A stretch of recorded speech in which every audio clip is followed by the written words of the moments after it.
Lu percaya nggak? Surat Al-Ikhlas itu bisa dibilang suratnya sejuta umat. Iya. Tahu Surat dong? paling gampang Surat dong. paling gampang. Lu sholat nggak mungkin Iya. nggak ngebaca surat Al-Ikhlas. Dan seluruh dunia pun pasti tahu surat Al-Ikhlas. Yang gue heran ketika gue zikir surat Al-Ikhlas di sana, blank gue nggak tahu itu surat Al-Ikhlas apa. Masa sih? Sumpah, gue Masa? nggak tahu. Gue bilang, ya Allah, ini kok gue sampai Al-Ikhlas itu gue lupa gitu. Ini gimana ya gue bilang. Kadang gue berhenti itu, gue ngeliatin sungai. Nah itu kenapa gue tahu? Karena kadang entah yang si bumi, entah yang si langit, entah yang si jenderal ini selalu nepok gue kayak, lu ngapain lu di sini gitu. Tiba-tiba gue jalan sejauh 15 kilo dan itu nanjak semua. Dan lu kuat? Dan gue kuat. Yang lain tuh setengah jalan minta berhenti, kaki pegel. Gue nggak pegel sama sekali, nggak aus sama sekali. Pas gue nyampe ngedeket mereka, jadi jalanan tuh kayak pertigaan gitu kan. Ke kanan itu nggak tahu lah kemana, ke kiri itu emang ke atas ada jalannya. Di kanan itu ada yang nunggu, gede banget tinggi, itu siang-siang coy.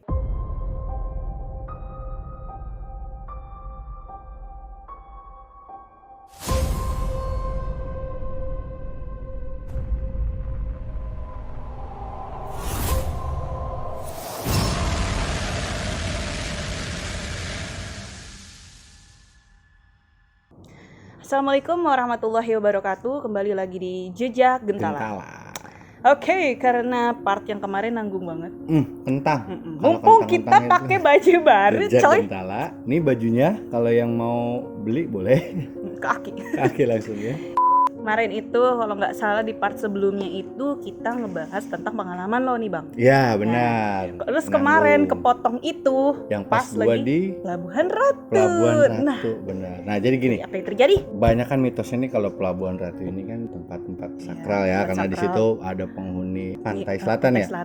Nyi Roro Kidul ya kan. Dan itu pun seluruh masyarakat Indonesia pasti tahu sejarahnya Nyi Roro Kidul ya. Ya. Masih hot banget gitu. Yang katanya kalau ke Pelabuhan Ratu itu nggak boleh pakai baju warna hijau atau gimana ya kan. Nah kemarin nih gua ceritanya waktu itu lagi kesana ya kan, gua kesana, gua mandi di sana dan itu rasanya itu ketika di sana ada sumur apa sih namanya 7 ya, ada 7 lubang gitu nggak ngerti juga. Itu gue nyemplung ke situ, itu berasa kayak dilelepin padahal gue cuma ngelepin sendiri tapi berasa kayak ada yang neken. Nah itu ya kan, itu benar spiritual gue tuh tekan segala macam. Terus gue di situ ngelarum juga. Katanya sih ngelarum itu ketika itu gue pakai pakaian gue yang udah gue pakai habis gue mandi, itu gue dibuang ke laut. Sayang juga nih kalau lu pakai mahal-mahal ya. Iya. Boleh gue jaring nggak tuh? Ya intinya pada situ gue ngelarum dan gue makanya yang jelek juga. Oke, karena lu udah tahu. Udah tahu karena suruh ngelarum ya kan. Jadi gue ngebuang di situ, gue ngebuang pakaian gue. Katanya sih itu mitosnya buat ngebuang sial dari perjalanan kita terdahulunya gitu. Nah dari Pelabuhan Ratu ada lagi ini yang lebih parah lagi. Jadi gue waktu itu tuh sempat ke makam Ki Uyut Sentayan. Oh jadi ziarah? Ya ziarah, gue tawasalan di sana ya kan. Nah di sana itu Ki Uyut Sentayan itu dia orang biasa. Dia orang biasa. Cuman dia memang punya tingkat ilmu keikhlasan yang cukup tinggi. Makanya dikeramatkanlah makamnya dia, ya kan. Kita di sana tawasulan segala macam, di situ baca doa. Yang gua heran ketika pada saat gua zikir di sana itu, lu percaya nggak? Surat Al-Ikhlas itu bisa dibilang suratnya sejuta umat. Iya. Tahu surat dong? Paling gampang surat paling gampang. Lu sholat nggak mungkin nggak ngebaca surat Al-Ikhlas. Dan seluruh dunia pun pasti tahu surat Al-Ikhlas. Yang gua heran ketika gua zikir surat Al-Ikhlas di sana, blank, gua nggak tahu itu surat Al-Ikhlas apa. Masa sih? Sumpah, gua nggak tahu. Lu ngeblanknya gimana? Iya cuman kul apa ya kan? Itu karena lu ngantuk kali? Enggak. Lu ngantuk, lu capek kan, kali? Enggak lah, kan deket juga kan ke pelabuhan dari Depok ini kan deket kan. Ada gitu di pelabuhan itu ketika di pantai ya gue sempet istirahat juga. Di sana pun gue istirahat juga. Maaf fresh lah, ban gue fresh waktu itu kan. Itu gue lupa, sama sekali lupa. Kul huwallah, kul apaan ya gue bilang kan. Nah di depan gue nih ada surat Yasin. Pasti ada surat Al-Ikhlas, nggak mungkin enggak. Itu gua kebet nggak ada serius goibnya itu ya nggak ada. Gua kesana sama muridnya Kiseno, Gus Ali kebetulan lagi istirahat. Itu gua jam 4, jam setengah 5-an lah pagi. Ya kan, gua bangun guanya, Gus gua gituin kan, kenapa Dev? Al-Ikhlas gimana sih Gus bacaannya, gua bilang. Sampai ketawa dia. Iya sih, gue juga kalau jadi Gusali ketawa juga. Iya, gue bilang ya Allah, ini kok gue sampai alih kelas aja gue lupa gitu loh, ini gimana ya gue bilang. Nah ternyata setelah ditelaah sama Gus Ali ya memang ya jujur ya, gue juga nggak bersih banget lah perjalanan hidup gue ya. Namanya kita manusia, bener ya kan, manusia. Nah disitulah efeknya di situ Vincent itu. Dan ada mungkin karena beliau ini kan punya ilmu ikhlas yang sangat tinggi ya. Mungkin pada saat itu gue juga mungkin agak sedikit ngegerundel juga posisi gue ya kan. Ya bener-bener blank aja. Qul huwallahu ahad Allahus samad lam yalid walam yulad walam yakul lahu kufuwan. Itu kan gampang. Kita TK pun bisa pasti. Itu jadi cool doang. Cool apa? Cool apa? Gue bilang ya kan. Itu bener-bener ngeblank gue. Bener-bener ngeblank. Pengalaman spiritual yang kayaknya lumayan. Ya kalau misalnya buat orang yang gak ngalamin sih bisa aja itu bohong ya. Cuman yang namanya pengalaman spiritual tuh susah dijelaskan tapi emang berasa. Emang kita ngerasain, gitu. ngerasain ya. Nah kalau lu kayak gimana? Pernah nggak yang aneh-aneh gitu sana? Ini kita ngobrol santai aja nih. Bentar, gue pikir dulu ya. Oh pas gue lagi, jadi gue tuh waktu itu bukan sombong nih ya. Jadi gue atasan gitu. Gue punya bawahan kan. Nah, iyalah kalau pakai atasan nggak pakai bawahan repot. Seru jadinya. Ya. Pokoknya waktu itu gue kerja tuh dikejar-kejar deadline banget kan. Nah pas deadline udah kelar, gue tuh pengen kayak ngapresiasiin bawahan gue nih. Akhirnya gue bawalah mereka ke Bandung. Jadi semua akomodasi gue yang nanggung nih. Sombong nih ditanya. Iya merendah untuk roket. Enggak guys. Jadi gue kesana, kebetulan nggak semuanya ikut karena ya terbentur ada yang punya keluarga kan susah kan. Karena waktu itu gue dadakan, jujur gue dadakan ke Bandung. Terus itu tuh gue ke Bandung emang bener-bener gak ada tujuan sih sebenarnya. Jadi gue mesen hotel mesen aja gitu. Cuman nggak tahu kemananya. Karena duit banyak. Enggak gitu. Gue nggak tahu. Gue pokoknya pengen mau banget ke Bandung. apresiasi anak bawahan lo lah ya. Nah, terus sampai sana gue kepikiran tuh tiba-tiba pengen ke Taman Tahura apa Juanda ya pokoknya Taman Tahura lah seingat gue Taman Tahura di Bandung. Gue kesana, di sana itu ada gua Jepang sama gua Belanda. Setahu gue cuman ada gua Jepang dan gua Belanda. Kita pergi ke sana mereka tuh nggak tahu kalau sebenarnya mereka kan mikirnya taman kayak di Depok lah gitu. Ternyata Taman Juanda itu hutan coy. Mereka baru tahu hutan, iya. Hutan lindung. Iya hutan lindung gitu. Hutan lindung gitu mereka kaget. Di pikiran mereka ya taman biasa. Terus nyampe sana masuk. Gue juga baru sadar di situ kita baru terbuka bahwa ternyata yang gue bawa itu mereka orang pekaan semua. Jadi kita tuh pada ngeliat gitu dong. Jadi pas masuk yang satu tiba-tiba udah salam. Gue kan anaknya waktu itu ya masih labil juga belum kepegang aki jadi gue masih ngeliat apa aja gitu. Mereka pada assalamualaikum. Nah gue kaget ya kok pada assalamualaikum nih. Ngapain? Pikir gue kan ya mau salam sama siapa dong kita masuk hutan biasa aja gitu kan pikiran gue. Temen gue satu orang nih kita panggil nama dia siapa ya? Bumi lah. Si Bumi ini nih tiba-tiba kayak ragu mau masuk, mau nerusin tuh ragu gitu. Akhirnya udahlah ngerokok dulu minggir tuh. Terus dia rada ngegerutu gitu sama gue kayak lu ngapain sih ngajak gue kesini gitu. Gitu. Terus yang satu lagi nih kita panggil aja si Langit nih. Si Langit cuma senyum-senyum aja. Si Langit ini bisa? Si Langit itu bisa juga dua orang bisa. Nah satu orang lagi itu kita sebut siapa jenderal dia panggilannya emang jenderal. Nah si jenderal ini emang punya pegangan kalau dia jujur dia reman coy. Ya jadi lo paham lah kalau reman ya pasti punya pegangan kan. Dia juga orangnya senyum aja nyantai gitu.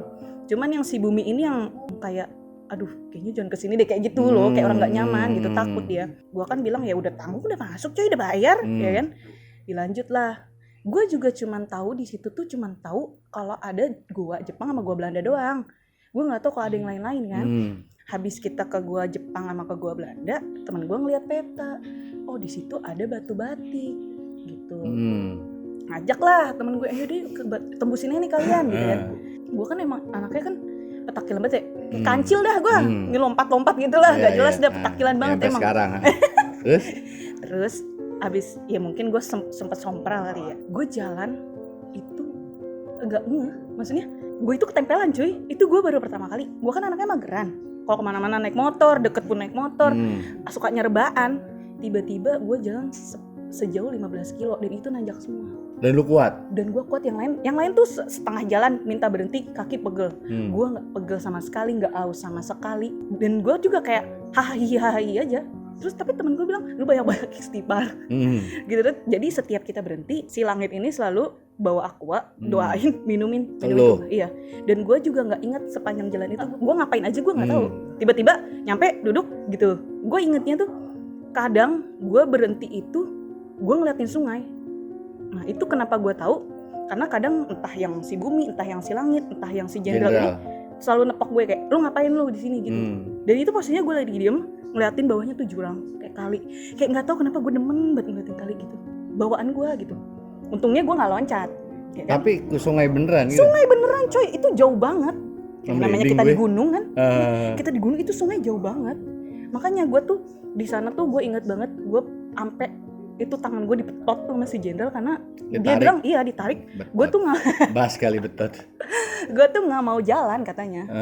Sempet pas ditarik gue kerasa karena sakit kan. Baru tuh gue jalan, gue udah ketinggalan jauh nih kata gue. Sampai di itu kan jalanan nanjak banget, nanjak gini. Di atasnya itu ada warung biasa kayak di gunung gitu kan. Yang jual kakek sama nenek nih. Tadinya nih beliau ini udah rapi-rapi gitu kan. Karena kita datang, jadi nggak ngelayanin lagi. Terus gue ngeliat kayak gorengan itunya masih banyak. Kasian kan, terus udah sore pasti nggak ada yang. Kata gue, jadi saya berhenti sini dulu, kita habisin aja nih. Ngabisin ini, temen gue pada bilang gitu, lu jangan bengong, jangan ini. Ya gue kan ngerasanya gue kagak bengong coy, gue mah jalan-jalan aja gitu. Cuman ya mereka pada ngegerutu, enggak lu, nggak gini gitu. Gue lagi diem, entahlah mereka lagi kontak batin atau apa ya. Jadi kayak lagi ngobrol gini, tiba-tiba langsung, paham kan lu? Kalau sekarang gue paham, mungkin itu lagi kontak batin. Cuman gue biasa aja ngobrol, cuman emang gak ada yang nyautin. Pas banget gue ikut diem, ikut fokus lah gitu, intinya ikut fokus. Terus gue istighfar, gue ngelihat jadi posisinya kan adep-adepan kayak gini nih. Nah gue di sini, yang sini tuh Bumi sama si Langit berdempetan. Lalu tiba-tiba kan kita berempat ya, di belakang mereka tuh jurang kayak gini. Si Langit apa si Bumi ya, gue lupa deh pokoknya. Tiba-tiba ada tangan coy, gue ngeliat tangan segini doang. Di tengah-tengah badan mereka? Enggak di tengah badan, pokoknya di salah satu pundak. Di ujung pundak teman gue itu ada tangan begini. Ini gue ngeliat gini, tapi tangan laki kayak gini gede kan. Tapi pucet. Nah, lu segini doang, ada gue yang ini. Lu nggak foto? Mending orang gue langsung, gue langsung begitu. Terus mereka langsung lihat gue kayak, gue juga gimana mau ngejelasin ya, maksudnya ya namanya goib, gue kan susah tangan gitu. doang tapi tangan doang coy, segini biar bener-bener megang ini. Gue langsung kayak gue langsung gitu kan. Terus mereka langsung nengok ke gue, ngelihat ya gitu. Enggak, gue langsung gitu. Gue diem, terus sama si Langit gue dibacain doa lagi, air, terus udah lu minum kata dia gitu. Nggak tahu kenapa, gue juga nggak tahu nih bapak-bapak sama ibu-ibu ini orang beneran apa enggak gitu. Tiba-tiba si bapak ini nanya kan asal kita dari mana gitu. Terus kita bilang kan dari Jakarta. Lu bayangin deh, orang baru kenal, itu emang bapak-bapak itu udah sepuh gitu loh, udah tua. Tiba-tiba ngomong apa coba? Ini udah sore, rumah saya di belakang bukit ini. Kalau mau nginep aja nggak apa-apa. Ayo nginep yuk. Orang baru ketemu, ngajakin nginep. Maksud gue kayak, ya mereka juga kayak, kok berasa kayak orang udah kenal deket gitu kan. Terus gue bilang kan, ya iya Pak, ini mau lanjut aja ke Batu Tulis gitu kan. Terus habis itu teman gue nanya, karena emang jalurnya ada dua, yang satu nanjak, yang satu rada landai gitu kan. Nanya, Pak kalau mau ke Batu Tulis yang cepat lewat mana? Nah, beliau kasih tahu nggak ada yang cepat gitu. Dua-duanya sama aja. Bedanya yang kanan nanjak terus, yang kiri datar landai tapi muter. Gitu.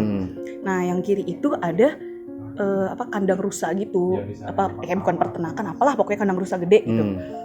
Terus gue kan anaknya juga pengen ngeliat rusa banyak gitu. Gue pikir tuh kita ngelewatin rusa-rusanya samping kita. Di pikiran gue gitu, nggak yang dipagerin gitu.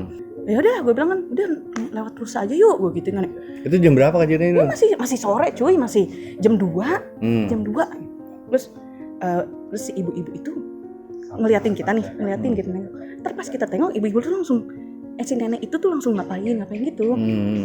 Maksud gue kok mungkin ngeliat kita heran kali apa gimana gitu kan. Tapi si bapak ini kayak orang yang udah ngerti kita tuh orang bisa. Dia banyak cerita gitu, terus ngasih tahu kita juga tempat-tempatnya lewat gimana-nya. Terus udah itu kelar, si bapak-bapak kan kita ngeh lah, maksudnya udah sore juga, kasihan bapak-bapak sama si nenek mau pulang gitu. Akhirnya kita sudahin tuh, yang penting udah kelar makan kan, kita udahin. Dan itu gue nggak tahu kenapa nih, di istirahat di bawah tuh sebenarnya gue udah makan kopi. Di situ gue makan pop mie dan lontong. Itu rasanya gue lapar aja, lapar lagi. Nah temen gue udah tahu, sekarang gue juga udah tahu kalau gue udah ketempelan atau setengah kemasukan, lepas itu pasti gue lapar banget. Tapi waktu itu gue nggak paham. Gue jalan nih lewat kandang rusa nih. Emang lumayan jauh. Pas di kandang rusa itu azan asar. Biasanya juga kita pada sholat biasanya. Ini enggak. Lolos aja.